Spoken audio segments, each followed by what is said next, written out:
അപ്പോളേ നമുക്കിന്ന് ചിക്കൻ കറി ഉണ്ടാക്കാവേ. അപ്പോൾ ഞാൻ എടുത്ത ചിക്കൻ ഒന്നുകൂടി ചെറുതായി കട്ട് ചെയ്ത് 1 ടീസ്പൂൺ മുളക് പൊടി ഇട്ടോ, പിന്നെ മഞ്ഞൾപ്പൊടി, ഗരം മസാല ഇട്ട് വെളിച്ചെണ്ണ ഒഴിച്ച് ആവശ്യത്തിനുള്ള ഉപ്പ് ഇട്ടിട്ട് ഇങ്ങനെ തിരുമ്മി വെക്കാട്ടോ. ഒരു പാൻ എടുത്ത് അടുപ്പത്ത് വെച്ചിട്ട് അതിലേക്ക് ആവശ്യത്തിനുള്ള എണ്ണ ഒഴിക്കാം.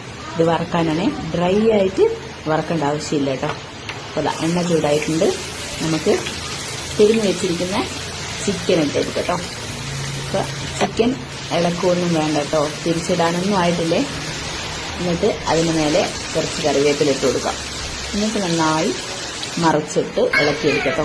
പിന്നെ ആവശ്യത്തിന് ഞാനൊരു സവാളയാണ് എടുത്തത്. സവാള ഇടാം, നന്നായി വഴറ്റിയെടുക്കട്ടോ. വഴറ്റിയെടുത്ത ശേഷം നന്നായി വഴന്നു കഴിഞ്ഞ് കഴിഞ്ഞാൽ വെളുത്തുള്ളി ഇടാട്ടോ.